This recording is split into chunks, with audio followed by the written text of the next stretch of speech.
আসসালামু আলাইকুম ওয়া রাহমাতুল্লাহি ওয়া বারাকাতুহু। হামিদু ওয়া মুসাল্লি ওয়া মুসাল্লাম ওয়া বা'দ। সম্মানিত দর্শক, দিনী ভাই এবং বোনেরা, অনেকের প্রশ্ন মোহতারাম, আপনারা যারা খিলাফার কথা বলেন, খেলাফা পদ্ধতিতে নেতা নির্বাচন,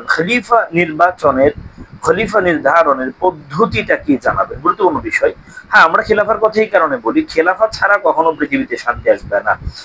ইসলাম খেলাফা পদ্ধতি ইসলামের প্রণীত, ইসলাম কর্তৃক নির্ধারিত রাষ্ট্রকে পরিচালনার জন্য রাষ্ট্রনীতিতে খেলাফা পদ্ধতি ছাড়া বিকল্প কোনো পদ্ধতি বা সিস্টেমে পৃথিবীতে কখনো শান্তি আসবে না। সেটা হোক ন্যাশনালিজম, সেটা হোক ডেমোক্রেসি, সেটা হোক সোশ্যালিজম, সেটা হোক সেকুলারিজম, সেটা হোক যে কোনো তন্ত্রমন্ত্র, ওইগুলোর মাধ্যমে কখনো পৃথিবীতে শান্তি আসে নাই, আসবেও না।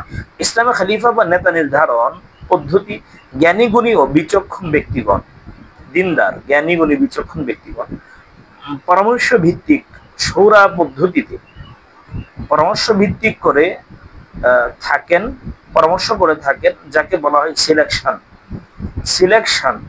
এটা ইসলামের পদ্ধতি। ওমর রাদিয়াল্লাহু তাআলা আনহু 6 সদস্যের বোর্ড করে দিয়েছিলেন।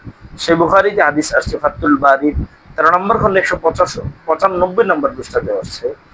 তারা মুহাজির ও আনসারদের সাথে পরামর্শক্রমে 6 জন পরামর্শক্রমে উসমান ইবনে আফফান রাদিয়াল্লাহু তাআলা আনহুকে খলিফা হিসেবে নির্বাচন করেন।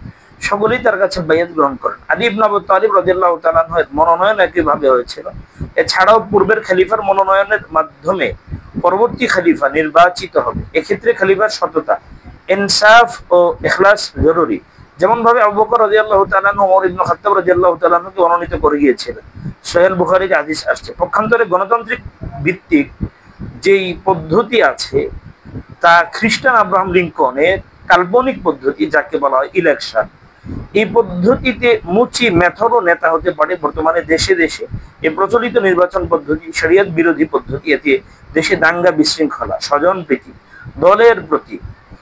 দলের প্রতি মানুষের আকর্ষণ, এগুলা সবগুলা এই সিস্টেমের ভেতরেই আছে।